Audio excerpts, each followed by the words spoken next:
Miguel Street, Chapter 5. Though the tentacles of war reached into the country districts, as in the shortage of foodstuffs and the putting up of bases here and there, village folk plodded on in life and didn't worry about how the war was going.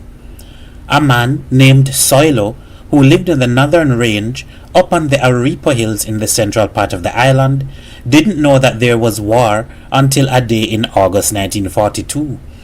And when he heard, he shrugged his shoulders and said, Oh, that is why we're seeing so much trouble to get saltfish in the shop now. But when he heard about submarines and bombs, he got nervous and wanted to know if the Germans were coming to bomb Trinidad. Soilo used to grow vegetables and load his donkey and walk over the hills to sell in the villages in the valley. He was so scared about the war talk that he left the village and went right back into the hills. And every time he heard the sound of an airplane, he ran into the bush to hide. One day he saw an airplane towing a target. He didn't know what it was. He was so frightened, he went into his hut and barricaded the door and didn't come out for the whole day. Just kept his hands over his ears, waiting for the bombs to fall. People in Port of Spain might worry when a tanker carrying precious oil from the refineries in Port-au-Pierre was torpedoed just off the coast.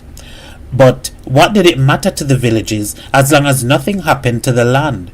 And crops came, and cattle thrived on the green grass, and their bellies were filled. News that the enemy had retreated was treated in the same manner as news of an adverse advance. The war was so distant from them, they could even joke about it in Tallboy's shop. "But you ain't got saltfish yet, is what happened.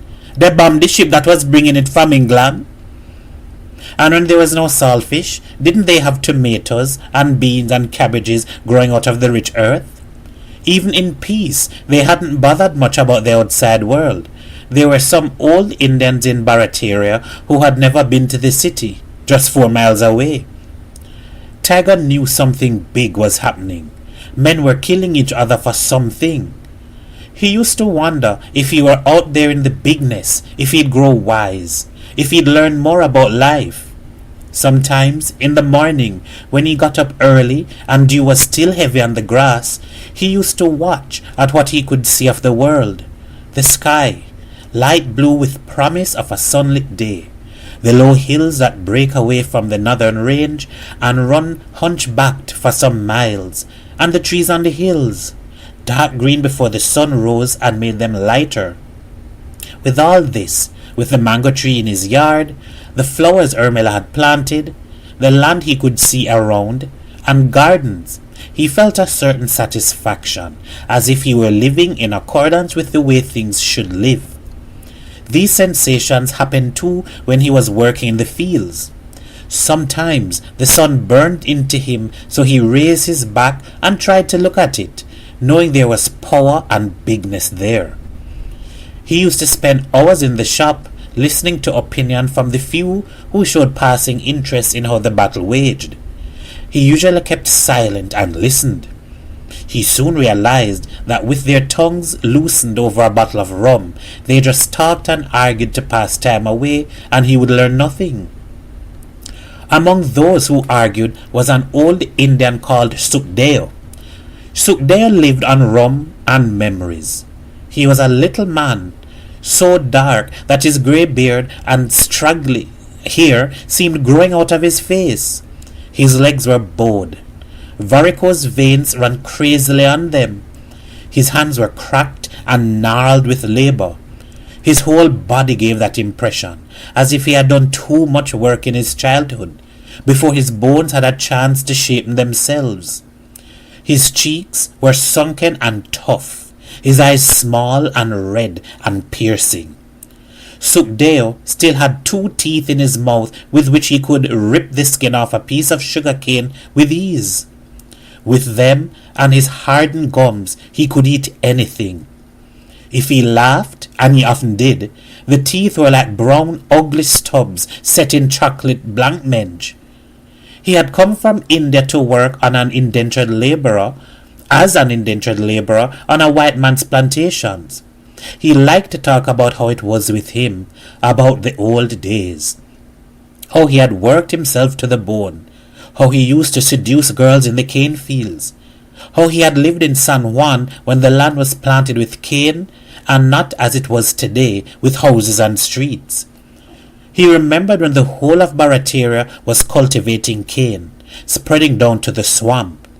And if he got encouragement in the form of a drink, he would go on to relate how he had married and fathered 2 girls. That was when he took to rum, because after that his wife could bear no more children, and he had wanted a boy child. Sukdeo lived in a broken-down hut, which he was always promising Rukmin, his wife, to repair. But he was never sober enough to do it. Every day, every night, it was the same question he asked in the hut. When was Dolly and Sita going to get married and relieve him of the responsibility of having to feed them? And why you don't go and make a match then? Rukmin wanted to know. Why you don't go San Juan and Tacarigua and get 2 men for them? Eventually, it was Rukmin who fixed up a marriage for Sita. It was a scrappy sort of affair because they were too poor to have any ceremony. All Sukdeo did was to get some red clay and stamp handprints all over the walls of the hut and put up a long bamboo with a red flag in the yard. Then he filled a basket with tomatoes from his garden and sold them and bought a bottle of rum. He was drunk for 3 days, celebrating the wedding in his own way. When he came to his senses, Sita was gone. "It's only you there now, Dolly," he said to his daughter. "But you stay this side little while. You does cook ham good, make good roti. Stay a little longer with Bap and help your Mai." Every day, but especially on Saturdays and Sunday mornings, all the farmers in and around Barataria brought their produce on the roadside to sell. The market was a strip of asphalt about 100 yards long, leading from the eastern main road into the village.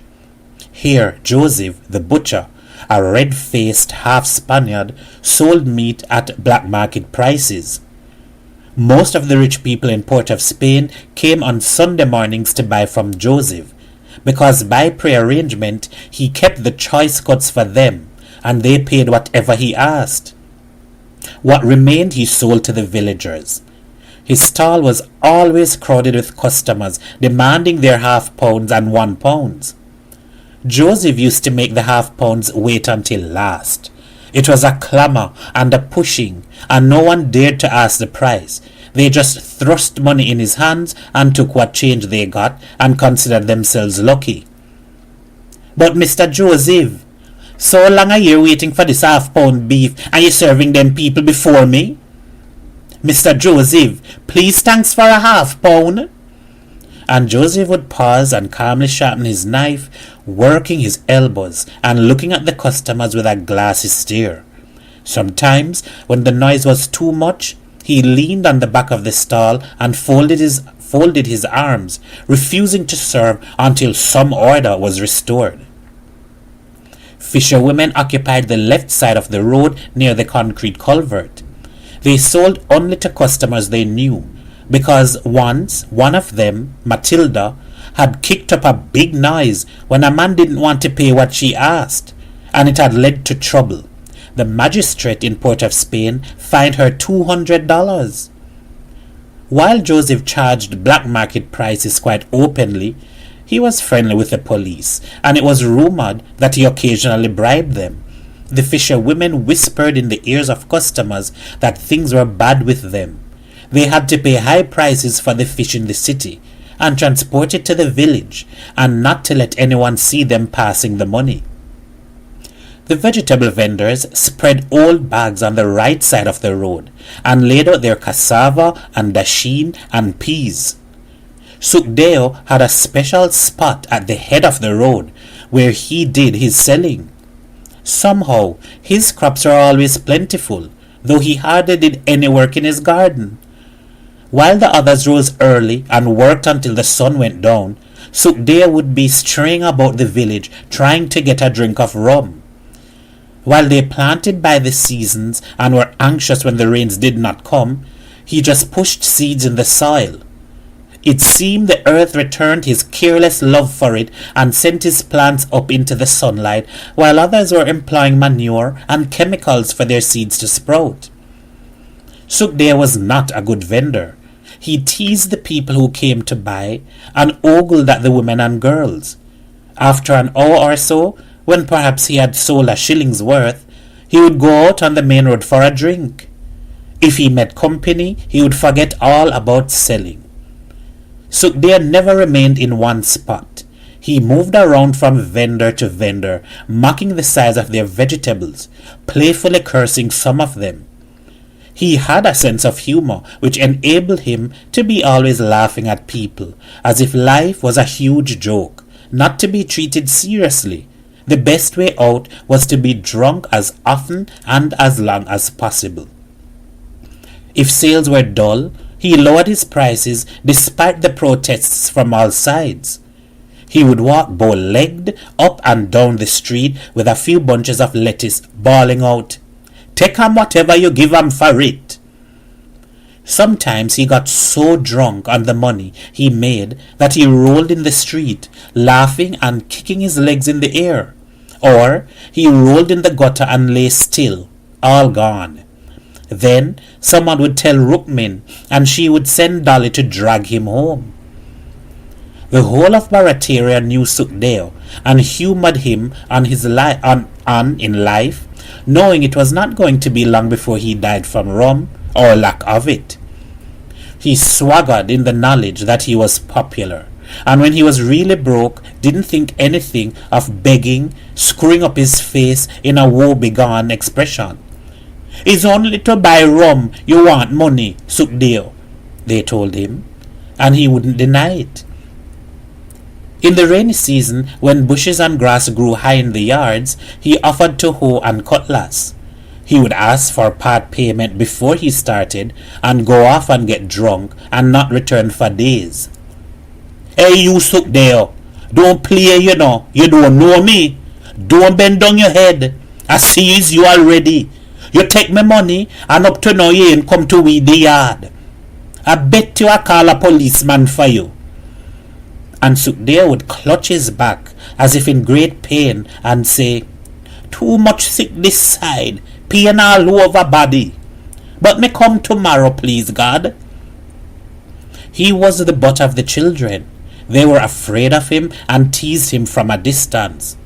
"Sukhdeo, you old drunkard!" They ran when he waved his cutlass or hoe threateningly.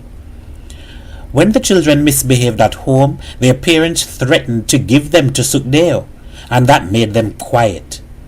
Sukhdeo could read. He always read the Trinidad Guardian for tall boy who wanted to find out what was happening in China. Customers were always talking about the acute water shortage in Laventille, or how the government was tightening up restrictions on the waterfront, or something which did not interest him greatly. With all that, he felt he did not properly belong. It was only when Sukhdeo read the news about China that he sat down and leaned over the counter. "Plenty trouble in China now, Sukhdeo." The old Indian would grunt and peer at the front page. He would have liked to read the news himself and then tell Tallboy in his own words, but the Chinaman didn't trust him. He felt Sukdeo's interpretation would be wrong. He wanted the printed words read out aloud one by one. And this also gave him the satisfaction that Sukhdeo worked for the drink with which he had to be supplied to clear his throat. Sukhdeo would put his forefinger under each word and call it out, and Tallboy would say yes, yes, and nod his head. Sometimes there was local news about certain commodities being short or prices had gone up. After Sukhdeo read these, Tallboy would clip the news and paste it on a piece of cardboard and hang it where all the customers could see. Often, when Tallboy wasn't looking, Sukhdeo would skip a line or a paragraph and chuckle to himself. It became a habit that every morning on his way to the fields, he would stop to read the papers and have his first drink. An eye-opener, he called it. After a time, he reflected newspaper opinion and would put an end to arguments by saying he had read it in the Guardian. Besides his gardening, Sukhdeo made money by doing odd jobs with his donkey cart. There was no job of transportation which he did not offer to do. If someone was moving a short distance from one house to another, Sukhdeo brought the cart and offered to move the furniture. If anyone was ill and wanted to go to San Juan to see a doctor, he rigged up a covering with old rice bags to keep off the glare of the sun and offered the services of his cart. But he never ventured into Port of Spain. He said the traffic was too heavy, that he might get in an accident. But the truth was that he had never been to the capital and was afraid. It would be like going into a strange new land. San Juan was all right. He could get drunk there, and people he knew would see that he got home. When the donkey wasn't working, he turned it loose in the savannah opposite the government school. Children playing there used to stone it until Sukhdeo ran down a boy with his cutlass. Dolly took a bucket of water for it at midday and went back in the evening to bring it home. Sukdeo's only interest in the animal was in the work it could do.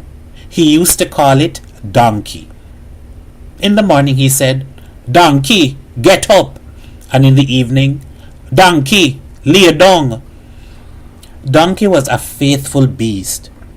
He had brought his master home safely after many a drunken spree in the rum shop, and once, coming in one of the back streets from San Juan, Sukhdeo had fallen off, and he had stood by him for 3 hours until somebody passed and put Sukhdeo back on the cart. But one rainy night, Donkey fell ill. Sukhdeo had gone into a rum shop and left the animal out in the rains for hours. The next morning, when Sukhdeo said, "Donkey, get up," Donkey refused to budge. It was the first time such a thing happened. "But me tell him you get up now, Donkey." But the animal just looked at Sukhdeo with watery eyes. "Dolly, hey gal, is what you doing, Donkey? He don't get up." The girl came running out of the hut. "Bap, I think Donkey sick." Rukmin followed her. "You don't take care of Donkey. Is how you expect him to be well all the time?" From that day, Donkey wouldn't work anymore. He just shuffled about the yard, munching hibiscus leaves which Dolly cut from fences in the streets, and Sukhdeo thought that the animal had gone blind. A few days later, Sukhdeo decided to sell Donkey. Ramdin, a young Indian, wanted a donkey cart to sell coconuts in Port of Spain. Sukhdeo brought him home to see Donkey. "Him fat, him do am plenty work and eat am little, but him don't look well," Sukhdeo said. Ramdin looked at Donkey. "You could see ribs, man. The donkey look half dead. Is how much you think I'm going to give you for him?" Sukhdeo shrugged. "Well, it's true that he old, but him could still do plenty work. It's only that him don't look am well." "How you mean him don't look well?" "Well, look that side for yourself now. Him don't look well. He look plenty sick, if that is what you mean. I go give you $50. "Boy, talk am nonsense. Donkey could tote plenty coconut. Him don't get tired quick. It's only that him don't look well. Give him $60 now. For that half dead donkey, man, look, is $50 or nothing." Visions of inexhaustible supplies of rum floated in Sukdeo's mind. He might even be able to pay off Tallboy some money and give Rukmin $5 for herself and Dolly. "All right, give him $50, he agreed. And as Ramdin was leading Donkey away, he called out, "Remember me telling him, don't look well, but him work hard." He had hardly entered the hut before Rukmin asked him how much money he had got for Donkey. Sukhdeo thought swiftly and fumbled in his pocket and brought out 2 $10 bills. "Only $20 him give. Him say Donkey look half dead." Rookmin snatched a bill from his fingers before he could move. "Well, this one is mine," she said triumphantly. "At least tall boy go get some money. We must be owe him plenty." Sukhdeo made a great show of protest and made as if he were going to pull at Rookmin, but she pushed the bill down in her bosom and then dared him to try and get it. And Dolly begged them not to fight. The next morning, just as he got his cutlass and hoe and was setting off for the fields, Ramdin came up. Ramdin was enraged, and for a minute he cursed Sukhdeo steadily in Hindi. Then he broke out in broken English. "But look here, Sukhdeo, what you mean by selling me a half-blind donkey?" Sukhdeo feigned astonishment. "But me tell him fat, him work hard, but him don't look well." Ramdin choked. "But you is a damn fool. You can't even explain yourself. Why you didn't tell me that the donkey blind?" "But me tell him, me say him fat, but him don't look well. You don't understand when me talk am good English give you? Look, I can't work the donkey if he half blind," Ramdin said. "You go have to give me back my money." "Talk am mad. Me have nothing more to do with you. Business finish. Me sell am your one donkey this side, you buy. You is a damn thief." It wasn't very long before the story ran the length and breadth of the village. Sukhdeo himself began the spreading, having rested his tools in a corner of the shop and called for a bottle of rum. As he proffered a $5 bill, the Chinaman gasped, "Where you get that money, Sukhdeo?"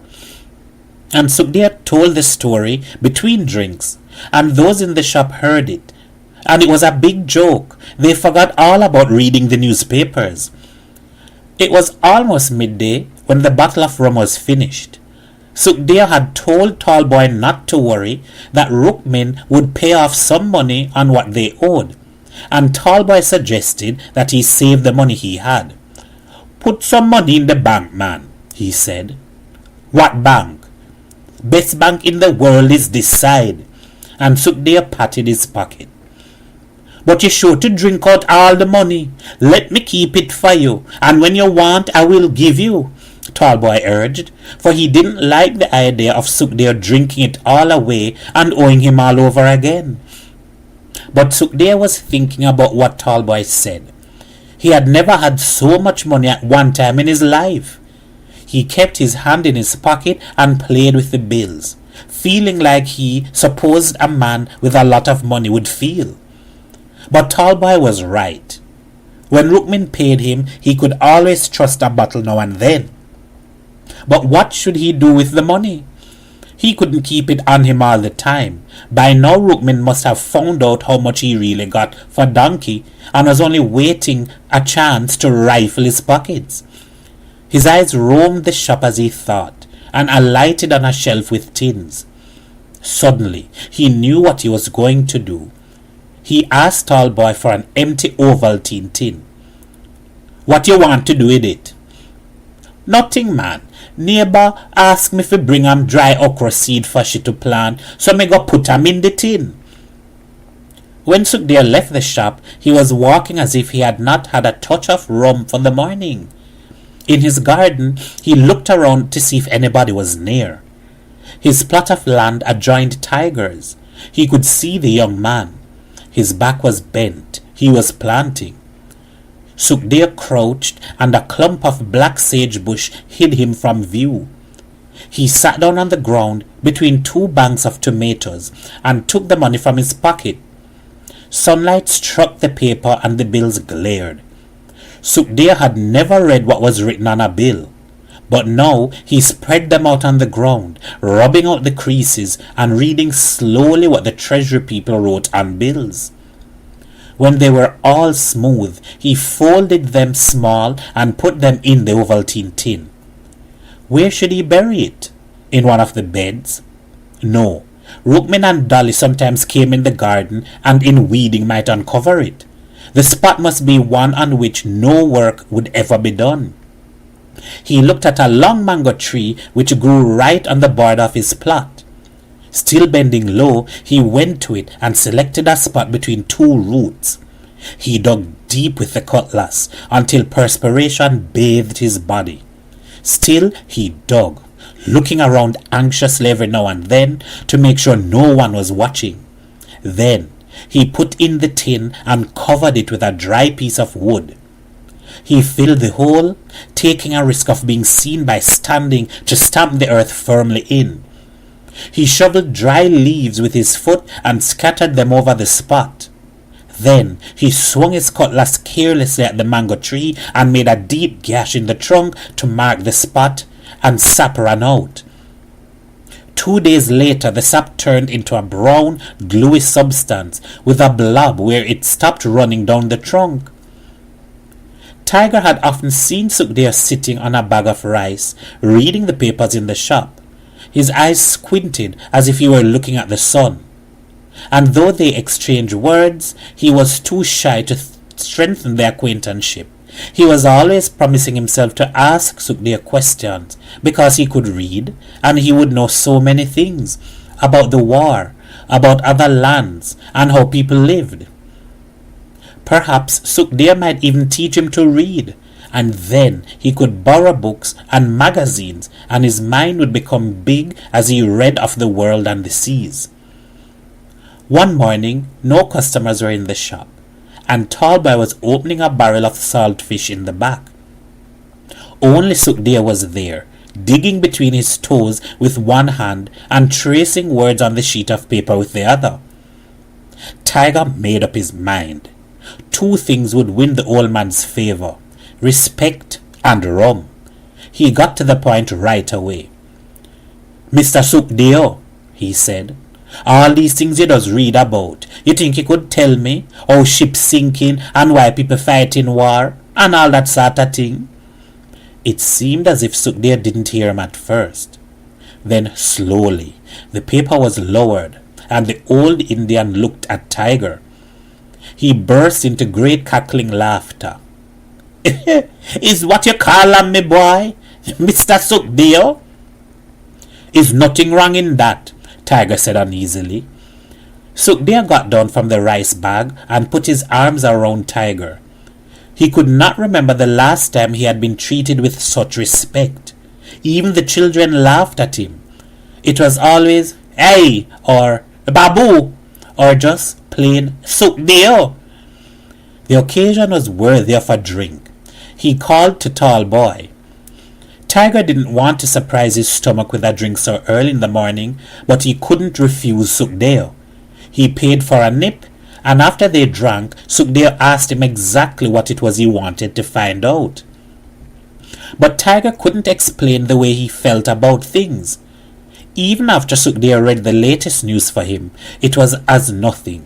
He heard and imagined how it was in England and America.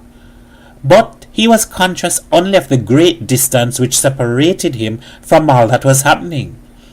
Things always happened to other people, but nothing happened to him.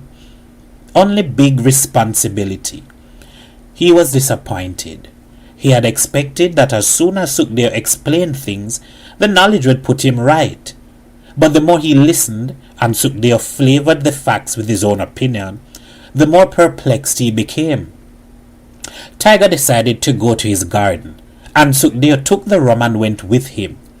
Though he said it was a bad thing to drink rum in the hot sun, but he couldn't talk much unless his throat was wet. Sukhdeo sat down and watched Tiger plant tomato seeds.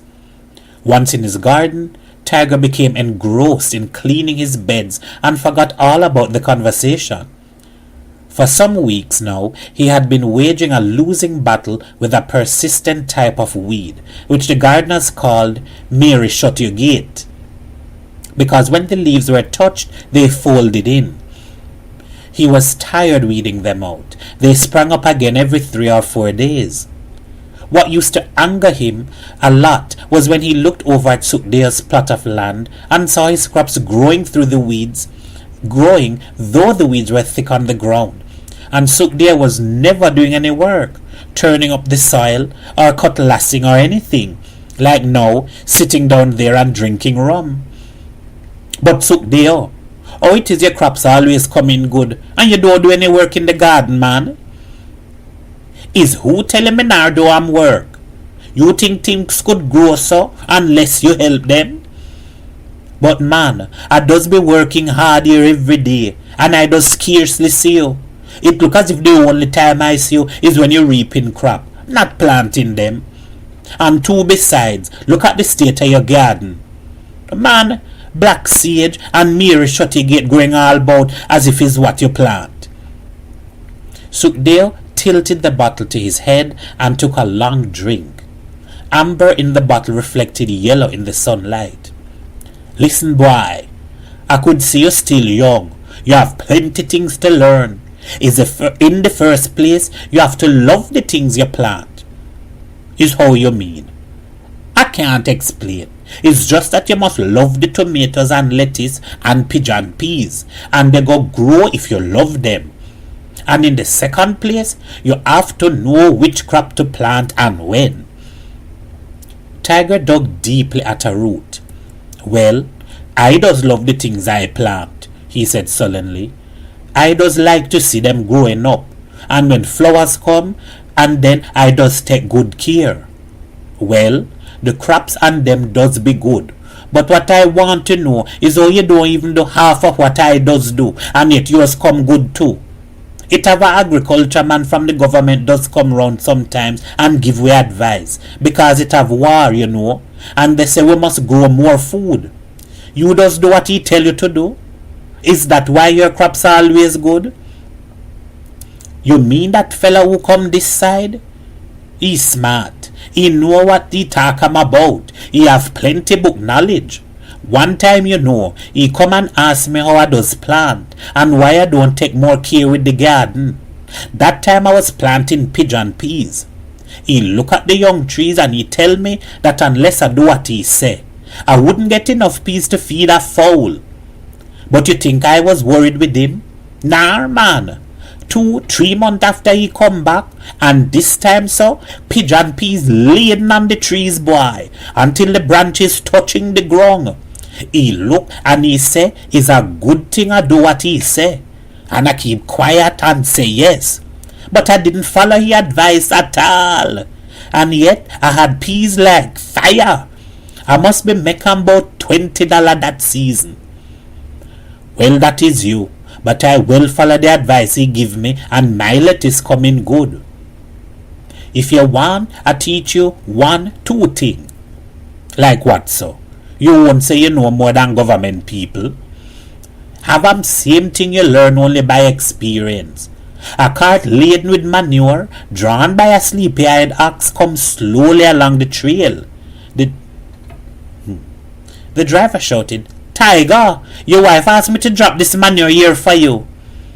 Is you Boise? Bring the cart up now, and let me see what you have over there. Boise guided the heavy-footed ox skillfully between the 2 beds of lettuce. He looked at Sukhdev and shook his head. You mustn't drink the mother's milk in the hot sun, man, he said. But he got off the cart and had a drink himself. Tiger hauled the cattle dung off the cart. Leave some for me, Boise said. Just a little bit. I want to manure some okra tree. Boise was a handsome Indian, strong and straight and popular with the girls. He had his own plot of land and worked hard. Nearly every night he was in Port of Spain having a good time, learning all the latest American songs which he sang and whistled when at work. He had been in a city grocery for a number of years until one Christmas Eve he tried to steal 6 bottles of wine. The boss said he wouldn't call the police, but he had to leave the job. After that, he couldn't get another job, so he turned to the land. But his mind was always in the city. He didn't like the slow Indian ways of life he saw around him in the village, and lately he had been thinking seriously of going away to America or England and turn over a new leaf. But Stella, the Negro girlfriend he had in Port of Spain, told him to wait until the war was over, so he had begun to save his money. Boise was mixed up good and proper with the cosmopolitan atmosphere of the city and was at home with anybody. The few Indian friends he had were men. He didn't like Indian girls. He said they were too passive in their lovemaking, and the best woman he had ever had was a Creole. For this reason, he was not liked by the elderly Indians in the village. But Boise didn't care. He used to say that all this business about color and nationality was balls, that as long as a man was happy, that was all that mattered. He got a delight out of seeing the stares of deep-rooted Indians when he walked around the Queen's Park Savannah with Stella holding on his arm. "Look at them," he used to say. "They're so stupid, as if are committing a crime. Girl, you happy?" And when Stella nodded, "Well, I happy too. Is why everybody can live good together." He walked in Park Street and Frederick Street, and whenever he saw a couple of different nationalities, he used to hail out to them and tell Stella that that was a way to live, especially in Trinidad. Tiger liked Boise because of his freedom.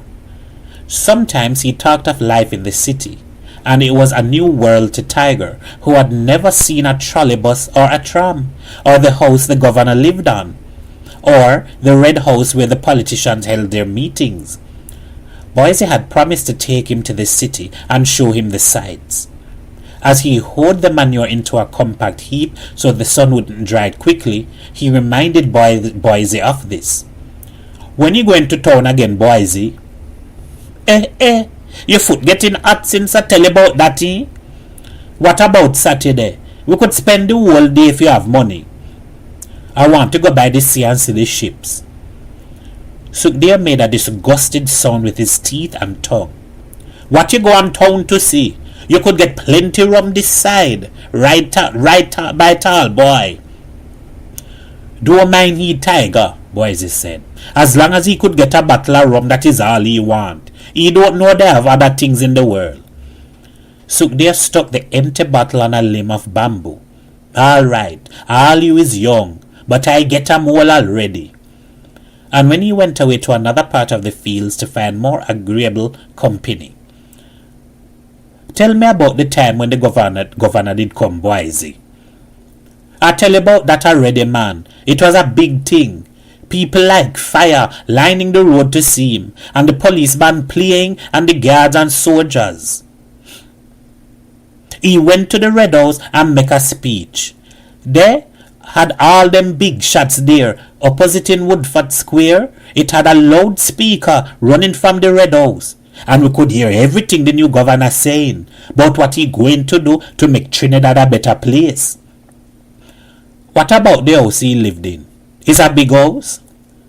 That is house, father, boy. Is the biggest house in Trinidad. It have policeman guarding it. It have 100 window. One time a rich man in San Fernando did build a house with 100 window, and they make him take out one because they say it's only the governor house must have 100 window in it. So you can imagine. Tiger imagined. What he didn't know hurt him more than what he knew. Boise said, "I'm going to manure the okra tree, man. I will see you on Saturday then. Pass to meet you, yo?" "Yes, man. I will wait home for you. You know the place?" "But how? Ain't it next to Joe? About 9 o'clock. We must go early as stores close in half day." A cloud shaped like a magnified amoeba passed under the sun, and Tiger watched its shadow on the ground coming towards him. He sat down to rest, but the shade only lasted a minute, and the cloud moved on. He was wet with perspiration. He was not in the habit of drinking rum in the afternoon, and the added heat had him uncomfortable. He unbuttoned his torn shirt and turned his bare chest to a passing breeze. Life was beginning to get complicated, now that he was beginning to learn things. Sukhdeo had promised to teach him to read. Boise was going to show him many things in Port of Spain. Where was his life going to fit in? Perhaps, if he liked the city, he could get a job there and give up the garden. Or Ermila could keep it while he was at work. Anyway, he wasn't sure. He wasn't sure about anything. He would just have to wait until the time came. Maybe he'd see some sign or have a dream telling him exactly what to do. One night he had dreamt that Mary Shuttygate had grown all over his beds and stifled the young trees. Next morning the baby was ill, gasping as if she couldn't breathe. The dream was right, only it had happened to his child and not the garden. When he was out in the open, many thoughts came to him. He tried always to follow the sequence of circumstances which had befallen him since he left Chaguanas. It seemed years ago. Sometimes a heart-slowing homesickness overcame him, and he wanted to run back into his life as a boy in the cane fields, with no thoughts to worry him, with parents to give him food and occasionally short khaki pants to wear. How easy it had been to get up and milk the cows or fix the harness on the mules and go to work with the others, talking about games and who had the most marbles. He remembered once playing a game of hoop. He had got lost in the cane. Right in the middle of the field he went to hide, and when he wanted to come out, he didn't know in which direction to turn. The way he felt then, it was the same when he cowered under the shadow of life now. When Ermila and the baby were asleep, he looked up at the roof and felt revulsion for his wife and child. They were to blame for all his worry. If he were alone, he could be like Boise, not caring a damn. He would go to the city and get a job, not just an ordinary job, like how Boise used to work in a grocery, but something bigger.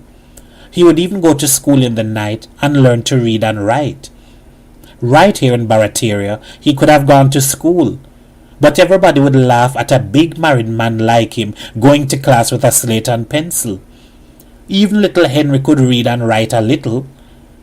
Every time he thought of that, Tiger winced as if he had been slapped in the face. True, Joe himself couldn't write, and he had said he could live without it. But he was no old man to resign himself to a poor life, killing out his body in the fields, spending so much money to buy some kind of special food Rita had told Ermila was good for the baby. Look at Sukdeo, he argued. You think I want to be like he when I get old? It's only old age that I respect in him. All he could do is read and drink rum. When I learn to read, you think is only Guardian I going to read? I going to read plenty books about America and England and all them places. Man, I will go and live in Port of Spain. This village is too small. You can't learn anything except how to plant crop. So the tune went on in his brain. Out in the open, there was plenty space and trees, and when he raised his head, he could see the hills of the northern range and feel himself a part of it all. And he found satisfaction in the growth of the seeds he planted. From the time he put them in the black earth, adding a little manure, he kept close vigil for the first signs. And when the seeds burst and the shoots peeped at the sun, he felt that at least he could make things grow, if even he didn't have any knowledge. As the tomato trees grew, he put brambles and small branches to support them and watched the flowers, tiny and yellow, and then the fruit, in the beginning pale and at times shrunken, but swelling out and attaining a healthy green, to ripen red and rosy under the sun, and sell for $1 a pound in the market, or at a cut rate if he sold wholesale to a vendor. Ermila liked to be with him when the trees were bearing. She was of little help, but her company was welcome. He felt good showing her what he had done. They had always thought the fruit came out of the earth in the night to grow on the branches, until the day the man from the agricultural department explained about pollination. Neither of them understood properly, but Tiger saw the wonder of it and grew to love the land more. End of chapter 5.